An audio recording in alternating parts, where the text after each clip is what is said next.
always. I mean, admittedly, some people separate so that the other person can stay on health insurance and they can have all the benefits of being divorced without any of the detriment.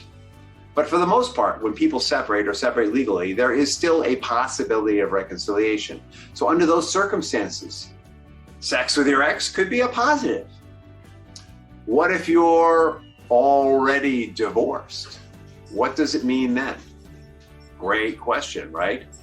If you're already divorced, it might be an opportunity for reconciliation, or it might be, again, really confusing.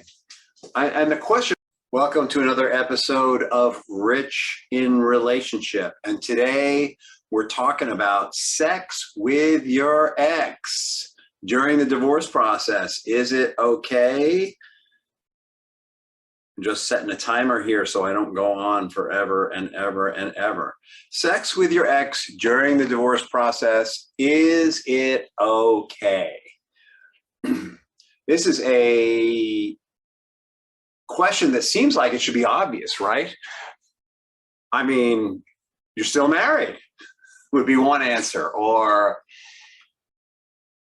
it might be leading each other on, or maybe you're just being friends with benefits, or maybe it's an opportunity to reconcile. I mean, there are so many different ways to frame sex with your soon-to-be ex. So before we even get too deep into it, let's talk about what are the circumstances that would lead you to even consider this. Divorce is a very lonely business. All right, and what I mean by that is when we declare to the world that we're getting divorced, it is not unusual for people to withdraw from our lives. They're almost afraid they're going to catch it from us.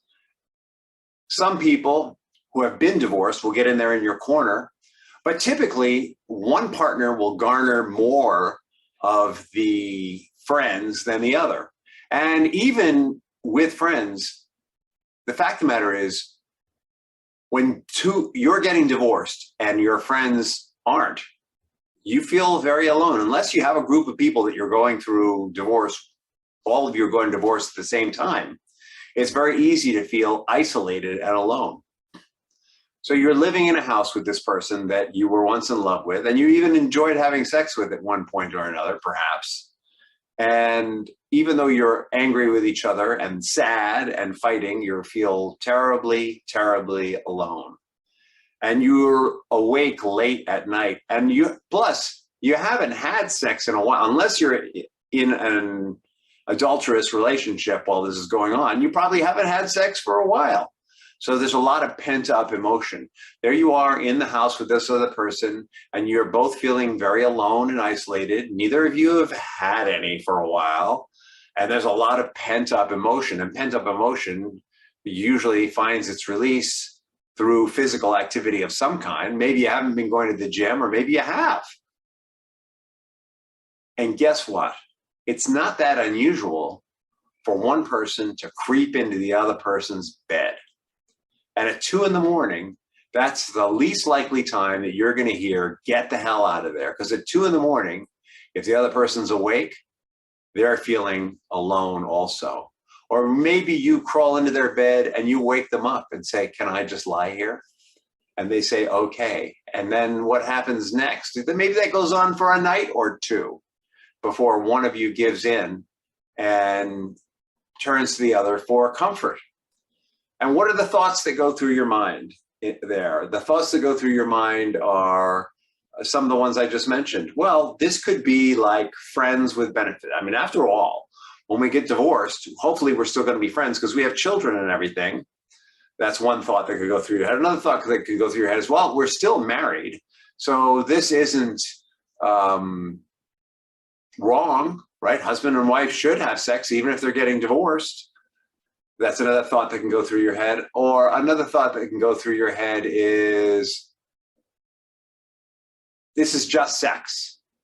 And the sex at least is good. And I need the release, and so does he or so does she. And that's actually the most insidious thought of all. It's just sex, after all. What we tend to do is we tend to disconnect ourselves in this moment. We disconnect the sexual act from emotion. And it becomes well, you know what? We're going to have some release and some pleasure together. What could be wrong with that? And, you know, the next day you wake up after you've committed the act and you both feel more relaxed, right? Maybe you're not all lovey-dovey. Maybe you're not friendly. Maybe it goes back to stonewalling each other in the morning.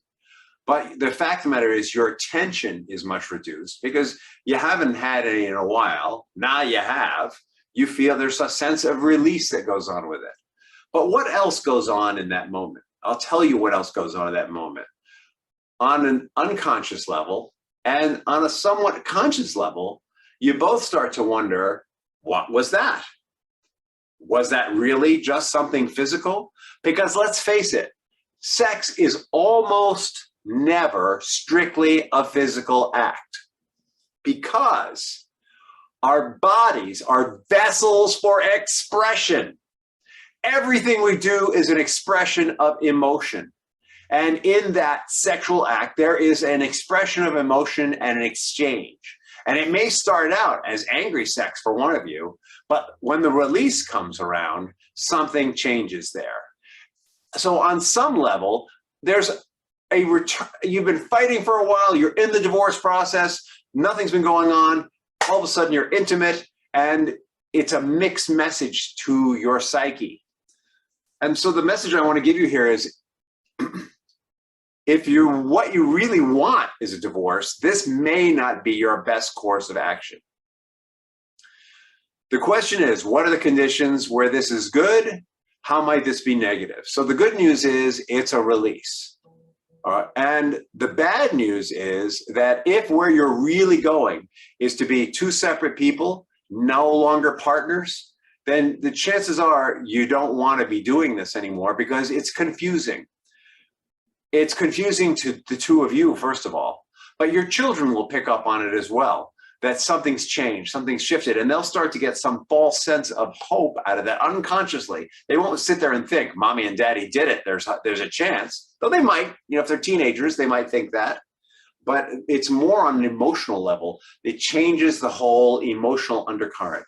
And it may feel like a positive, but if where you're really going is to no longer be partners, it is no longer a positive. Now, how could it be beneficial?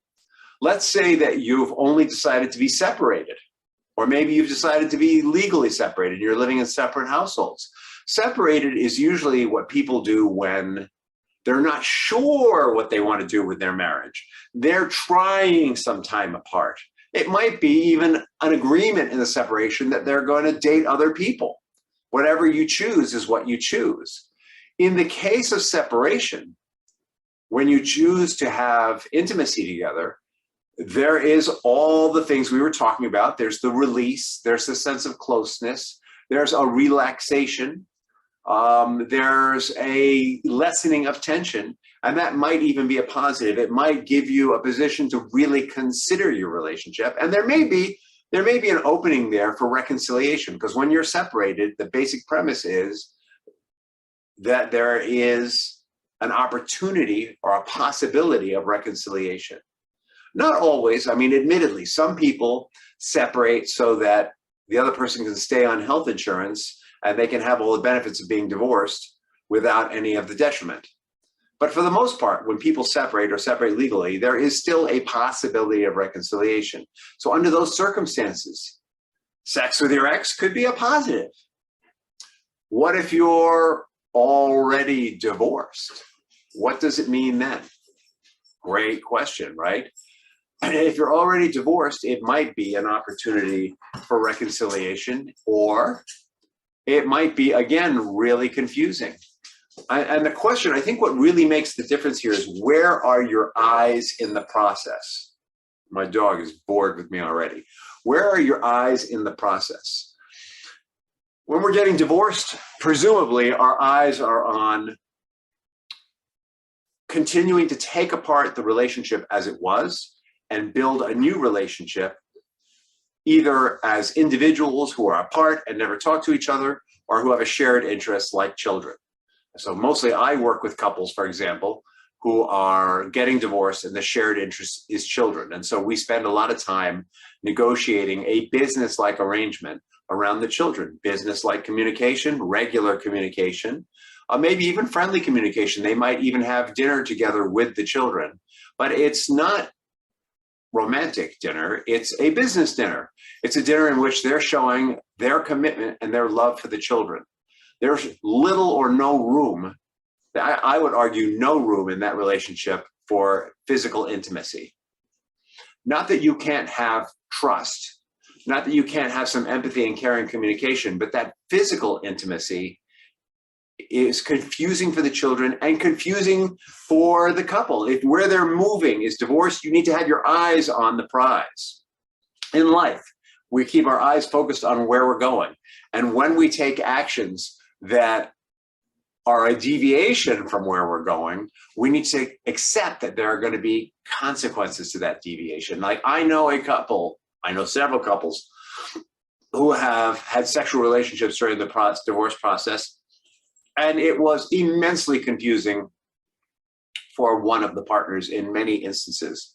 One of the partners thought that there was hope, particularly if it's the partner who has been served the papers. When the person who is getting the divorce, who has served the other with papers, then chooses to have sex with that person, it is a doubly confusing message. And so the person who was served the papers was there having an intimate relationship with the person who was divorcing them, secretly hoping for reconciliation. And that's cruel. When you think about it, it is cruel to put someone through that. So what do? Does that mean you sit down and have a conversation? Oh, well, this is just friends with benefit release kind of thing. You can have that conversation, but the other person will never fully believe it. They will always be secretly hoping. And so you don't want to feed that secret hope. It is toxic to feed that secret hope. I've known couples who got divorced and had sex afterwards, just as friends. And that was okay because they negotiated that. They said, you know what, we're going to have other partners, but we still enjoy each other. In this, we still enjoy each other. And it was healing for them. They were really clear that the purpose of being physically intimate was not to rebuild their marriage. It was not even a form of reconciliation. They were both really clear that it was something that they enjoyed and that they were going to do every now and then. And eventually, they met people and they stopped. And the problem was when they met people, the lines were a little blurred there. So there can be problems with that. To be really clear, you always want to see where you're going. So if you're already divorced and you're thinking, oh, maybe we're going to be friends with benefits, you need to understand that given the history that you've had together and given that you may have other interests, that can really be confusing for you on an unconscious level. So what do I mean by that? Any of you who've listened to this podcast before know that my belief about the unconscious is basically it's a big dog, right? And what do we know about dogs? We know that dogs can be trained and conditioned. So we either train and condition our dog to not be intimate with the other person, or our dog is trained and conditioned to expect to be intimate with that person. And when we change the rules, our dog goes, what? So if you went and got a divorce from someone because it wasn't working, and then all of a sudden you start having intimacy with them occasionally, your unconscious mind, your dog gets confused. You start forming inappropriate attachments for the level of relationship that you have, all right? And all the work that we're doing in life is about retraining that dog. We want to be the most effective human beings possible. We want our conscious mind to be in alignment with our unconscious mind. And when we confuse our unconscious mind, when we confuse the dog, we start to sabotage our relationships. We start to take missteps. Because the dog is pulling you in a different direction than your conscious mind, right? The reason why we have trouble being successful sometimes is the conscious mind is moving one way and the unconscious mind wants to go another. My unconscious mind down here, maybe you want to, those of you who are on video, I've got a dog here. The dog wants to be fed, right? I want to do the podcast. The dog wants to be fed. We're pulling in different directions. So if the goal is to create alignment between our conscious and unconscious minds, we need to be super clear about what we will and will not do. What are the values and principles involved? The fact of the matter is that sex is almost never strictly a physical pleasure act. I mean, one of the reasons why there's unwanted pregnancy is people think that sex is strictly about the act of pleasuring one another or pleasuring yourself through another person, depending on how you look at it, right? But it was never designed to be that. It was always designed to be a way for two people to be closer together. And in becoming closer together, the two people were supposed to have a child. And in having a child, they're supposed to create a family, right? So sex has always been part of that, cyclically part of that. So when we try and reduce it down to simply an act of pleasure, oh, we just hooked up. It just doesn't mean anything. We're negating thousands of years of programming, thousands of years of genetics, of emotion. And that just doesn't work. It just doesn't work. You know, if you hook up with somebody long enough, eventually it becomes something more because we're intuitively, emotionally grounded, connected to the act of sex as being a way to grow closer with someone and to build family and to build future together. And that is why it just doesn't work. Sex with your ex, the reason why they're your ex is there's no more sex. I mean, that's really what we're saying here. And if you're having sex with your ex, the only way it's really going to work is if you no longer want them to be your ex. So take that, think about it. I'd love to hear, number one, I'd love to hear your thoughts on this. I mean, maybe I'm a dinosaur. Maybe my whole concept that sex is more than just the act, than just pleasure, is ancient history. But let's face it, the culture has thousands of years of believing that sex is the beginning of a union, of two hearts as one, of growing together, of being one flesh. You know, the culture has that ingrained in it. And even if sex really is just about pleasure, it's going to be hard. It's going to be challenging. It's going to take time to shake off thousands of years of cultural belief. I'd like to hear your thoughts about this. I'd like to hear what's your experience about this. So please comment. If you're watching this on the YouTube channel, please comment. If you're watching this in our divorce group, we've got a Divorcing Your Toxic Spouse group. Create some dialogue about this. If you're listening to this on the podcast, you can send me an email at rich@richinrelationship.com, RICH@RICHINRELATIONSHIP.com. That's SHIP.com. That's what I'm talking about. But reach out and connect and let me know what your thoughts are on this. What's your experience with this? You know, this will appear in Facebook. Chat about it. I want an opportunity to interact with you and learn more about your experience. Is it different than my clients? Thank you for your time. And again, remember, if they're going to be your ex, there shouldn't be any sex. Catch you later.